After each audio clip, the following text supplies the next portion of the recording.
Hey guys, and welcome to a brand new video here on FPL Now, your #1 source for tips, tricks, and everything you need to know for Fantasy Premier League football. Today, we're going to be going over some of the best wildcard drafts for Game Week 8. So, if you're excited for the video, drop a like down below. Let's try and hit 10 likes. Leave a comment. Are you hitting the wildcard button this game week? And of course, subscribe if you're brand new. We're trying to hit 100 subs by Game Week 10. With all of that out of the way though, let's get into the video, and I really hope that you enjoy.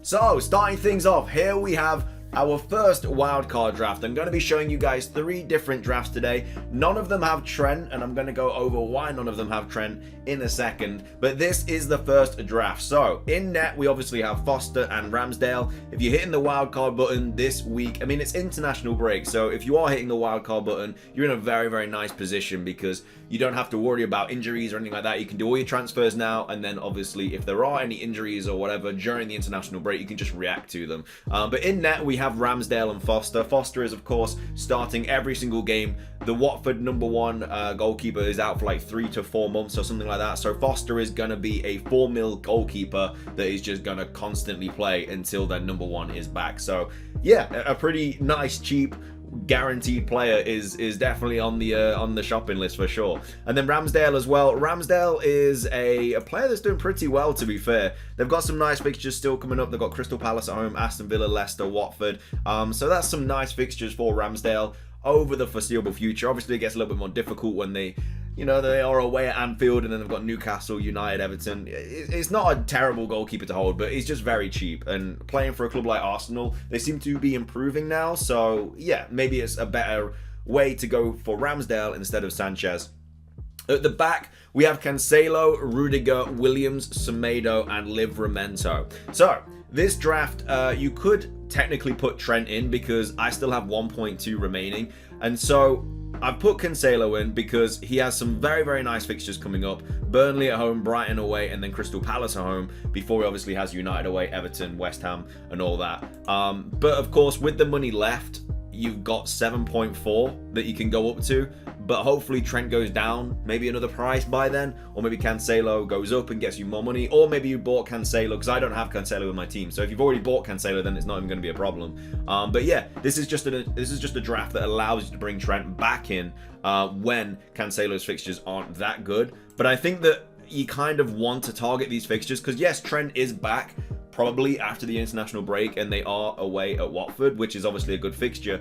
But City have Burnley at home, Brighton, and then Crystal Palace, which are much better fixtures than what Trent has, because Trent has Watford obviously, then United, and I guess he has Brighton as well, then West Ham, Arsenal. Like, Trent's fixtures aren't that good.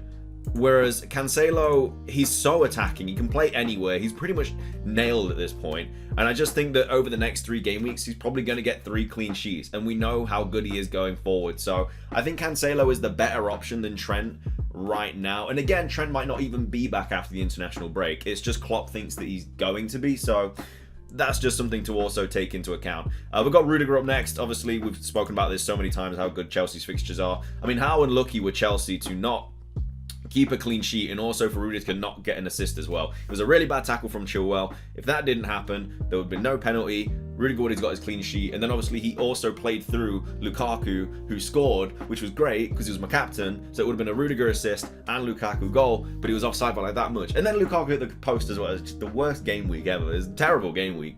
And then Williams is there just because he's not even a guaranteed start anymore, to be fair.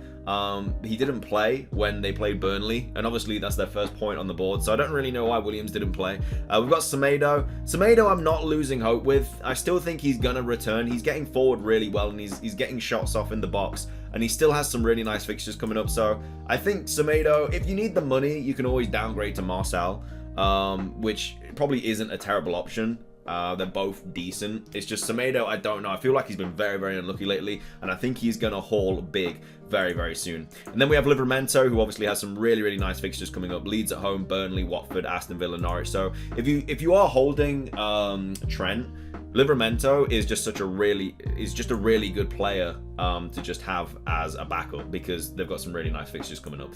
So that's the defense.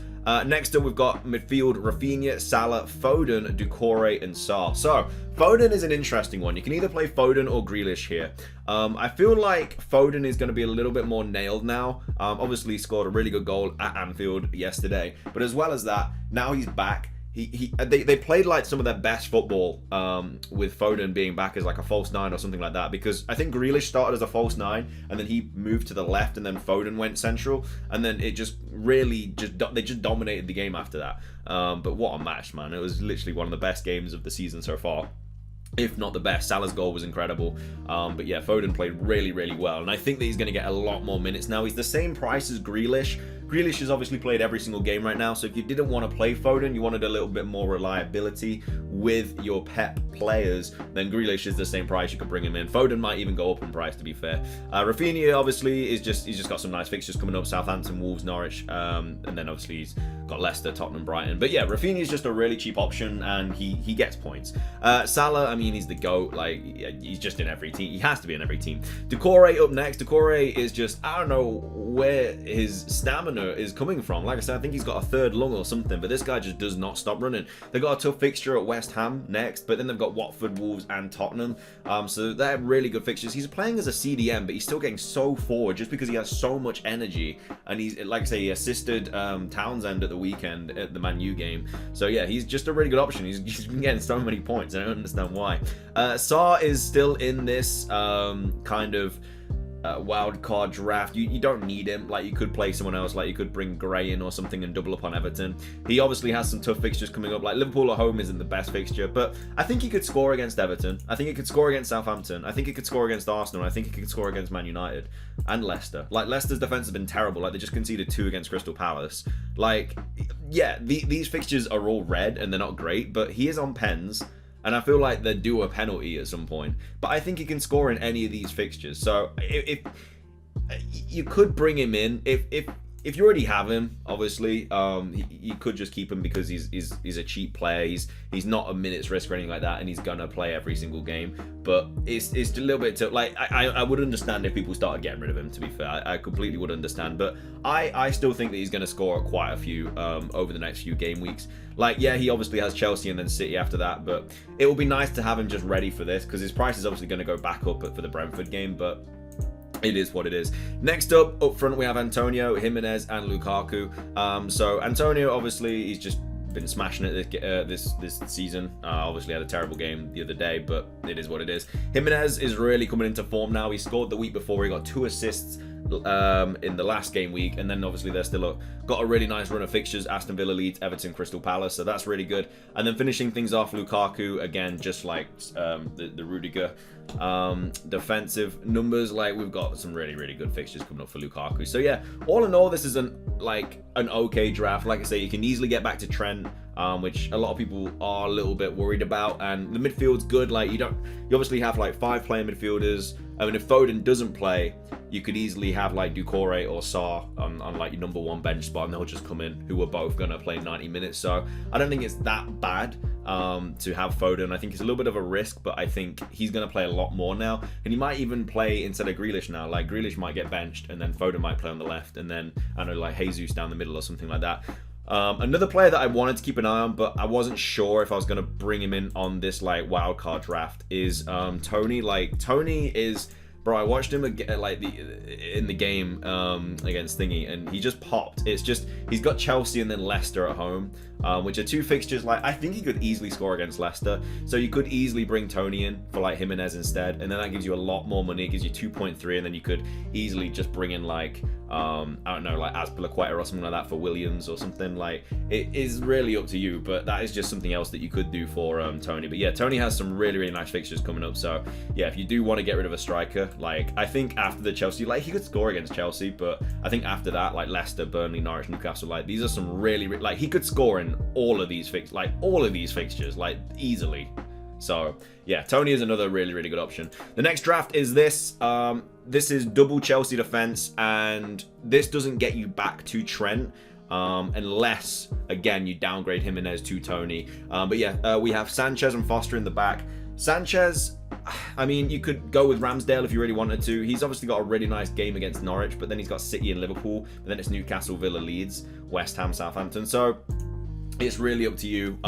You're hopefully going to get a clean sheet against Norwich, but after that, you're probably not going to get many points from against City and then Liverpool. But then after that, you'll come good again. So, and I mean, you could easily just play Foster as well. I mean, Foster has Everton and Southampton when Sanchez has City and Liverpool, so it's not a bad substitute really. So you could play Foster in there. Azpilicueta and Rudiger there at the back, and Cancelo. So this is a very expensive defense, but these are some players that are hopefully going to get you a lot of points from the clean sheets and stuff like that.